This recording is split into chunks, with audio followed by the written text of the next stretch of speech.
పొలంలో మందేస్తే పురుగులు చావాలి. ఎంత పురుగు చస్తే అంత ఎక్కువ పంట పండుతుంది. నీ మూలంగా సమాజంలో ఎన్ని పురుగులు చచ్చాయన్నది పక్కన పెడితే అలాంటి ఆలోచన విధానానికి శ్రీకారం చుట్టినందుకు నిన్ను మనస్ఫూర్తిగా అభినందిస్తున్నాను. థ్యాంక్స్ అయ్యా.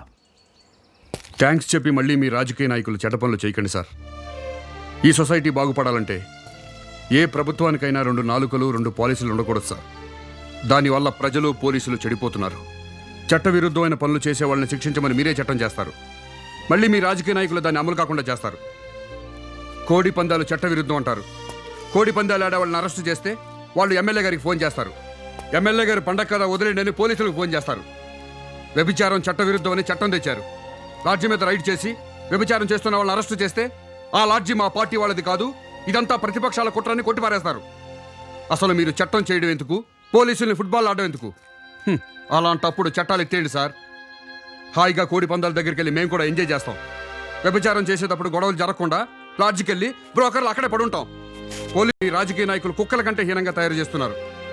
ఎవరు అధికారంలో ఉంటే వాళ్ళకు అనుకూలంగా పనులు చేయించుకుంటున్నారు. తప్పుడు కేసులు పెట్టిస్తున్నారు. ఫలానా పోలీసు ప్రతిపక్షంలో ఉన్నప్పుడు మన మాట వినలేదని అధికారంలోకి రాగానే ఆ పోలీసుల్ని ట్రాన్స్ఫర్ పేరిట ఎక్కడికెక్కడికో విసిరిపారేస్తున్నారు. పాలసీ పేరుతో లూప్ లైన్లో పడేస్తున్నారు. కొంతమంది రాజకీయ నాయకులైతే వాళ్ళ కులానికి సంబంధించిన పోలీసు అధికారుల్ని వాళ్ళ జిల్లాల్లో వాళ్ళ నియోజకవర్గాల్లో వేయించుకుని మచ్చ లేకుండా పనిచేయాల్సిన మా పోలీస్ డిపార్ట్మెంట్కి కులం పిచ్చి రాజకీయ పిచ్చి పట్టిస్తున్నారు. ఇది ఇలాగే జరిగితే పలుకుబడి ఉన్నవాడు రాష్ట్రాన్ని చిల్లరకొట్టుగా మార్చి సిగరెట్లు పాన్ పరాగులు కొనుక్కున్నట్టుగా మమ్మల్ని కొనుక్కుంటారు సార్. దయచేసి రాజకీయాల్ని ప్రజాసేవకు మాత్రమే ఉపయోగించండి సార్. పోలీసులు ఒక్కరోజు డ్యూటీలో లేకపోతేనే సాక్షాత్తు ముఖ్యమంత్రి మన పోలీసుల దగ్గరికి పరిగెత్తుకుంటూ వచ్చారు. అంత విలువైందండి మన పోలీస్ డిపార్ట్మెంట్. మనం మాత్రం ఫలానా స్టేషన్కి ఫలానా ఎస్ఐని అయ్యిండి అని చెప్పి ఎమ్మెల్యే కాళ్ళు పట్టుకుంటాం. రాజకీయ నాయకులకు సేవ చేయటం మానేసి ప్రజలకు సేవ చేయండి సార్. చూడండి, ఎమ్మెల్యే కంటే మంత్రి గొప్పవాడు, మంత్రి కంటే ముఖ్యమంత్రి గొప్పవాడు, ముఖ్యమంత్రి కంటే ప్రధాని, ప్రధాని కంటే రాష్ట్రపతి గొప్పవాడు, ఆ రాష్ట్రపతి కంటే గొప్పవాళ్ళు ప్రజలు. మీరు ఎంత గొప్పగా బతికితే ప్రజాస్వామ్యానికి అంత గొప్ప భవిష్యత్తు ఉంటుంది సార్. నేనెన్నో మంచి పనులు చేశానని పొగిడారు. పొగడ్తలు కాకుండా నాకు బహుమతి ఇస్తారా? మా అందరి భవిష్యత్తు గురించి ఆలోచించిన వాడివి. నీకు బహుమతేంటయ్యా? ఏదైనా ఇవ్వచ్చు, అడుగు. ఎమ్మెల్యేగా రాజీనామా చేస్తాను. మళ్ళీ నాకు సర్కిల్ ఇన్స్పెక్టర్గా ఉద్యోగం ఇప్పించండి సార్.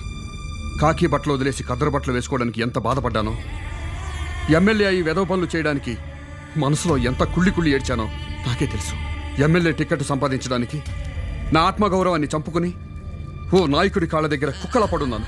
గెలవడానికి డబ్బు కోసం నా ఆత్మాభిమానాన్ని తాకట్టు పెట్టి ఓ సంబంధం లేని ఆడదాన్ని కాళ్ళు పట్టుకున్నాను. ఎలాగైనా గెలిచి తీరాలన్న కసితో ప్రాణానికి తెగించి ఒళ్ళంతా తుట్లుగా పడిపించుకున్నాను.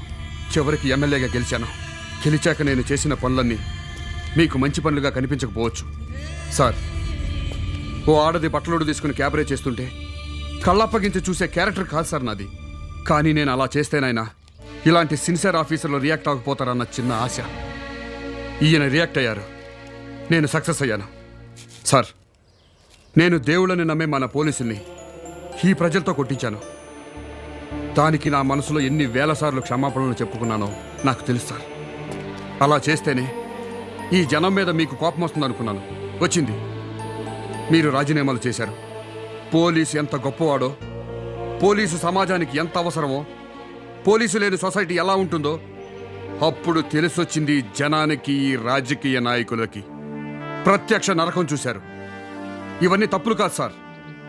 శిక్షలు వేస్తూనే జనానికి, పోలీసులకి వాళ్ళ బాధ్యత గుర్తు చేశాను.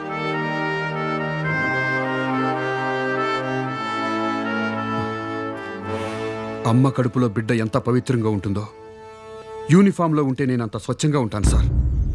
సిన్సియర్గా డ్యూటీ చేస్తాను సార్. నా ఉద్యోగం నాకు ఇప్పించండి సార్.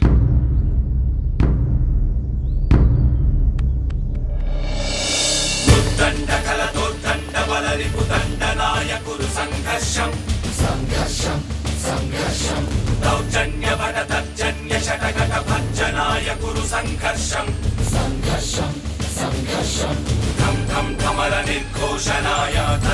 జగిట శివ తాండవాయ సంఘర్షం సంఘర్షం అత్యసు సంఘర్షం